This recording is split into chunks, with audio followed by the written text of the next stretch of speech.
Hi guys and welcome to my review of the Microsoft Lumia 640 XL. I already reviewed this 640 and I was pleasantly surprised by how well a budget phone can perform in daily life. But how about the 640 XL? And actually I think the difference is bigger than what you see on paper, because you see a bigger display, a bigger battery and a better camera. But I think if you take a closer look, the difference is actually bigger. In a positive way though. So let's check this and check the design first. What we got here is a 5.7 incher compared to a 5.2 incher. Of course, it is wider, it is taller, and actually it's also thicker, even though this one has the slightly bigger battery. But this one costs at least 500 euros and this one just 200. So there's a big difference here. But before I'm going to talk about the rest, I wanted to talk about the finish, because I think there is a really big difference. I have the white matte one here. The 640 I had was a glossy one. And everyone just says pick the color you want, but actually I think the difference is way bigger, because the matte one has a better overall grip, but it has a few downsides, because as you can see here, maybe it is visible on the video, it picks up dirt, because at my daily job I have dirty hands and it did pick up. I tried to clean it up as good as I could, but still there is some dirt visible. Of course, the matte one, if you take a darker color, it maybe won't be as visible, but there is also other difference, because the glossy one has like this lacquered finish where all the edges were very rounded. Here though, on the matte one, we can see we have not sharp but hard edges, and this is definitely noticeable once you have it in your hand. It is more secure in the hand, but therefore it just feels a little bit more edgy, not as comfortable. So I would say go for the glossy one if you want a more comfortable feel. Go for the matte one if you want the more secure feel in the hand, the more grippy feel in the hand, but therefore the device will get a little bit more dirty. And I also had this, if you can maybe see it, slight little nick, and I have no clue how it actually happened, because it was always either in my pockets or maybe on my couch or bed or so. So that's it. But otherwise, in terms of size, okay, we have a little bit of big bezels. For a budget device, this is still okay, but still I would have wished for a little bit smaller ones, but that is to be expected from a budget device. The rest, I just think the Lumia design works very nice. It is elegant, it is very clean, minimalistic, not a lot going on here. As for the buttons, the power button I think is a little bit too hard to press, but therefore it clicks very nice. The volume rocker is a bit of an odd thing, because the upper button, as you can see here, clicks very nice and has a nice tactile feedback. The volume down button though doesn't click as much and feels way more mushy. So if all the buttons would have had the tactile and clicky feedback of the upper button, I would have been super happy, but it's still great, because most people won't even use the power button, because you have double tap to wake and you have for the navigation bar double tap to sleep, so you are covered here as well. As for the ports, here we have the headphone jack on the top, and on the bottom we have the micro USB, nothing on the left side. On the back we have the speaker, the camera and the flash. So overall I have to say it still feels very nice in the hand. Of course it is bigger and you will have to use it more with two hands. I noticed that for sure. It was often possible to use it with one hand, but then I had, for example, trouble getting the back button. But I also had this, for example, on the Note, which is smaller, but they have to make it a little bit more to the right side for easier reach, or maybe get the buttons more narrow. But the device still feels very solid, very sturdy, even though I had this little nick. But for this price, it still feels like at least $100 or $200 more. I think I've covered this, so let's check the display right now. What do we have here? We have a 5.7 inch IPS display with a 720p resolution.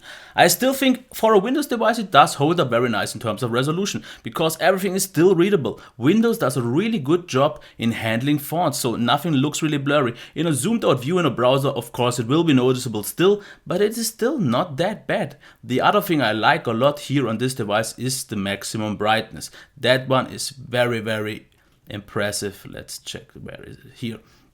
The white is very nice white point, ever so slightly on the yellow side, but nothing to really adjust here. It is done very well, but it's the maximum brightness I like so much, because even in direct sunlight everything was still visible. You did see the LCD pattern though, but that is not to be changed. The black levels quite deep, not super deep, but because I mostly think because of the very bright panel, therefore it just had to make the trade-off for the blacks. Colors though are very nice, naturally saturated, and you still have a very great contrast, see all the little details, and my camera won't even do it justice because you see pretty much every little detail. The viewing angles also very solid. I was very impressed with the viewing angles actually. They look better in reality than here on the video, but on the 640 I noticed the viewing angles weren't that impressive, but still okay. But here they were super solid, way more solid. The maximum brightness I was very happy for. And what I also like, and this should be a must-have on any other system, we have color profiles available, and that really should be a must-have, because the overall experience is just so much better if you can adjust the colors to your liking. Because I personally prefer the vivid mode instead of the standard mode, have a slightly bit more saturated display. So why don't you give me this option? Microsoft does this and I'm really happy about it. So what about the sound? Let's check it now.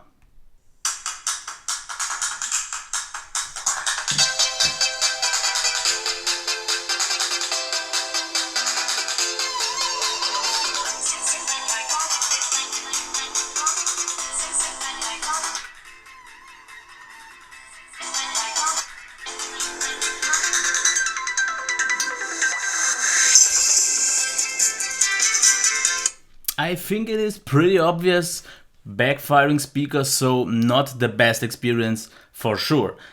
Terms of maximum volume, once reflected maybe on a desk or with your hand, it is okay, but as you saw in mid-air it just loses a lot of maximum volume, also pretty much the sound in overall gets worse.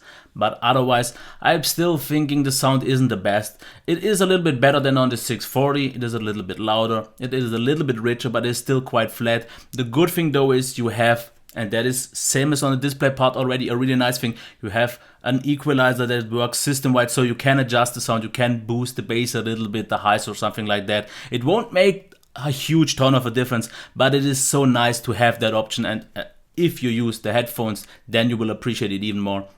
So I'm saying the sound isn't the best, but it gets the job done still more than just fine. Okay, let's check the performance here, and let's go into a Twitter app for example.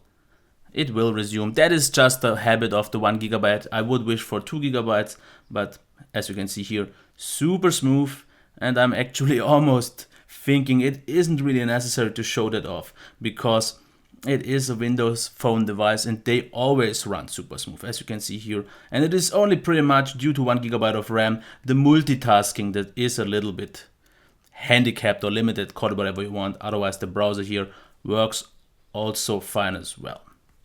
So as on pretty much all the other devices I reviewed so far on Windows Phone, which actually is only the 840, 830 and the 640. It is super smooth. It is not really snappy because Windows Phone just still has these long transitions, long animations. If they would get rid of that, I would be way more happy because the overall device would feel just more lightweight and more snappy. But therefore it is extremely buttery smooth, and if that is important for you, then this is the right device. As for the battery life, sorry, I have to say this time I actually forgot to note down the charging times, but I would expect about at least 3.5 hours because the 640 already needed 3 hours and 10, and this one has a 3000 milliamp hour battery, so maybe even close to 4 hours, which isn't a big problem though because of the amazing battery life. Just a few stats right now. Over the course of one day, I got quite easily 6 hours of screen on time.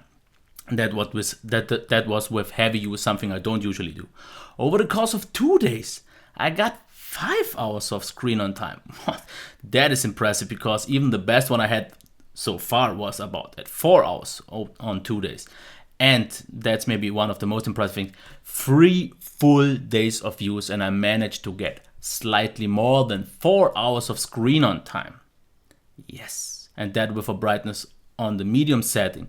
But I think this is extremely impressive because of the almost non-existent standby drain of Windows Phone. And since we have this 3000 milliamp hour battery, it can spare a lot of this because standby drain is no issue at all.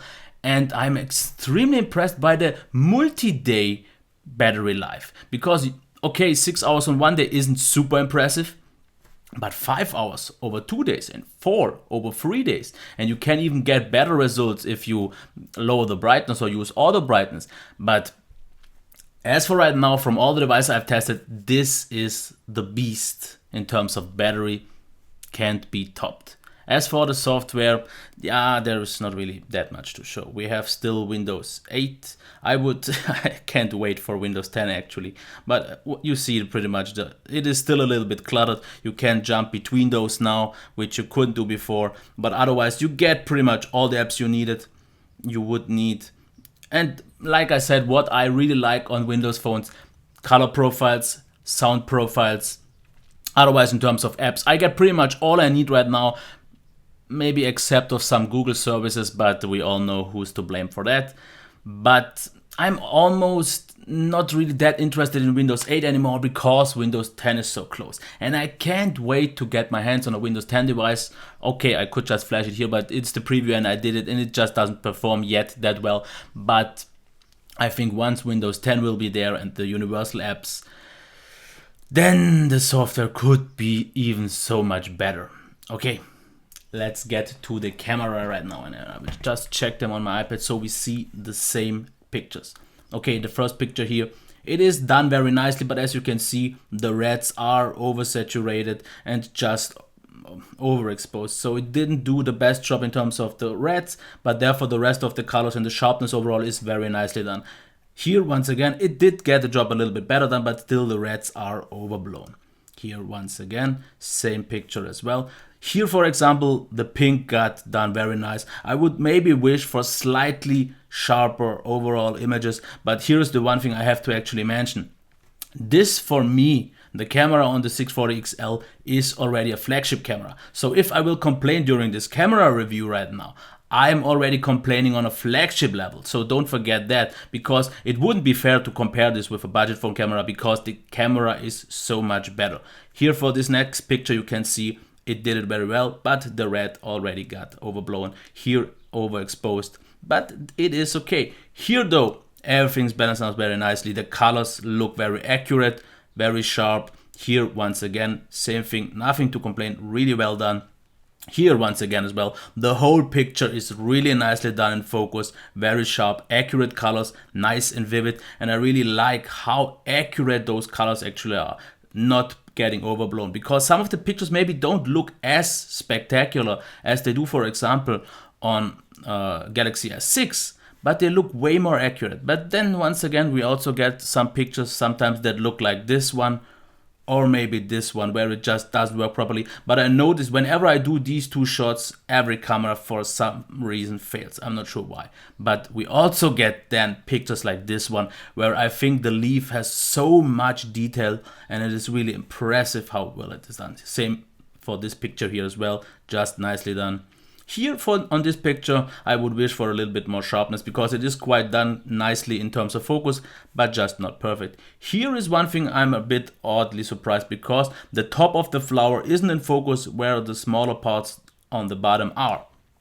That is same thing here. The flower on the left is in focus, even though I wanted the big one in the middle on the focus, but still a nice shot. Here you see the overexposure that just happens sometimes in sunny daylight. The next picture here is done very, very nicely, and you can see all the details in the clouds, so that is done just great. Same here as for the tree, you still see the clouds, everything is nicely balanced. On the next picture here as well, slightly overexposed but still great. Here the next picture you can see the yellow is same as the red before, a little bit overblown, but otherwise the picture is really nice. Once we get a little bit closer you can see all the little details in the flower, which has been done really nicely. And on this picture you can see even the small little details on the stick of the flower, very nicely done. Here as well you can see all the grains and all the stones have all the details you would need, accurate colors, all done very well. One thing I like a lot on the next picture here is how much detail there is in the clouds and on the trees and on the stones. Same here as well. Just done really nicely. The clouds just impress overall. If you get to the next picture now, you can see the yellow has been done way better. Very sharp on the next picture here as well. The overall sharpness is very nice, slightly maybe oversaturated in terms of the yellow, but it therefore looks very nice. Same here as well. On this picture I would wish for a little bit more sharpness overall, but it has been done very great. This picture though is pretty much not to be improved, because you see the tree, all the leaves still, but with a bright background with the clouds that have all the little details and nothing is overexposed here. Same on this picture again, really done beautiful. On this picture though, you see it has been slightly overexposed. Everything looks a little bit too bright, but still done job, right? Here it was done way better. So it is a little bit of a hit and miss and a little bit of overexposed here as well. So I guess it was obvious. I took a little bit more time for the camera review this time because I noticed so many people actually would go for a Windows phone on a budget phone if they can get a great camera experience. And I can already tell you, you will definitely not be able to find an Android device for this price that comes even close in terms of the camera quality. Maybe if you even come from Android and aren't adjusted to Windows Phone yet, but want a great camera experience, then the 640 or even way more better, the 640 XL will be your fit, because you get a lot of phone for not a lot of money. And before I'm going to talk longer, let's take this for the final words and get to my recap now. Build quality and design. Okay, it is a little bit, not really heavy, but bigger for sure, with slightly bigger bezels. Quite sturdy. It's of course still a personal preference if you want the glossy or the matte one. I personally would go for the glossy one, even though this one, it has a slightly potato feel. That is something I personally don't like. But design, very beautiful I think still, and for the price it definitely feels a lot more like it should be more expensive. Display, very nice. Really great white point, quite nice deep blacks in a little bit of a trade-off for the high brightness, and I can live with that because we have a very bright panel and therefore the blacks aren't the best ones. Still very good though. Colors, absolutely great. If you want them to be accurate, true to life, you can get that. If you want them to be a little bit more saturated, more vivid, more brilliant, you can get that as well thanks to the software. So a way better display compared to the 640. The 640 had a really nice display, but this one is, for the price you pay, even a lot better. Sound slightly better than the 640 XL, a little bit louder, but still not the best one. It will get the job done for sure, no problems, but it could have been done better, and maybe even on the front, because we have a lot of front. In terms of performance, pretty much the same as all the before phones I tested on Windows Phone. Very smooth, very consistent, slightly limited multitasking capabilities due to 1 GB of RAM, but that's pretty much it. You get still a great performance and you get the overall experience that is undeniably there. As for the battery life, yes, this is a battery beast.